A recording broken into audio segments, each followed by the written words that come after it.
Ben, je suis très impressionné. C'est un voyage dans le temps, voir comment l'histoire est conservée, préservée, et voir les dynamiques et les similarités entre les différentes cultures. Et je viens de visiter beaucoup d'objets, visiter l'histoire africaine dans ce musée.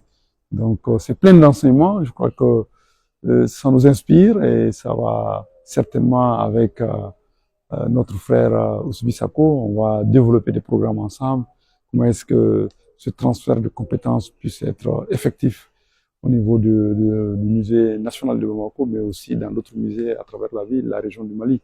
Nous sommes vraiment impressionnés de voir comment la mémoire collective est conservée et donc on voit toute la grandeur du Japon à travers ce musée-là qui est énorme. Il faut marcher 4 kilomètres à l'intérieur pour pouvoir visiter l'ensemble du musée, tellement que c'est une œuvre gigantesque. Il y a l'histoire de l'humanité qui est déposée dans ce musée-là. Donc, félicitations à nos frères du Japon, mais voilà, et à nos frères, à notre frère Sako, qui est aussi membre du comité de ce musée. Et donc, je pense qu'ils font un travail extraordinaire. Et j'ai aussi été impressionné par la partie musicale. Hein, j'ai vu la musique malienne, j'ai vu les affiches, le quotidien du Mali, même la politique, hein, on voit tout, hein, ça retrace l'histoire d'un moment dans notre pays. Ce que j'ai surtout vu, c'est la similitude de l'étape actuelle au Mali, où nous travaillons activement suite à la vision légendaire du président de la transition de revitaliser nos territoires. Et on a visité des pavillons ici qui travaillent, et aussi il y a des cultures ici, les Aïno, qui sont dans cette même dynamique de revitalisation et qui trouvent des espaces, des musées communautaires pour déposer, pour conserver. Donc je pense qu'aujourd'hui, cette revitalisation culturelle au Japon nous donne beaucoup d'inspiration pour l'année de la culture au Mali.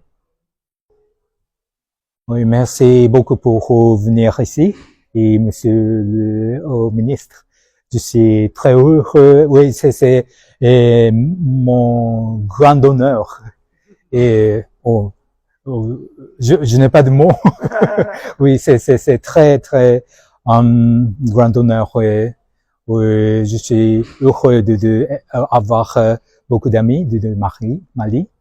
Et nous, Japonais, normalement, ne parlons pas français, mais oui, nous sommes positifs pour avoir plus d'amis.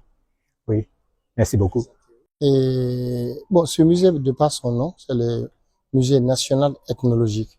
Donc, ce qui veut dire que ici, c'est pour les Japonais, c'est pour retrouver un peu leur identité, avoir confiance en soi, mais le plus important aussi pour avoir des barèmes de comparaison.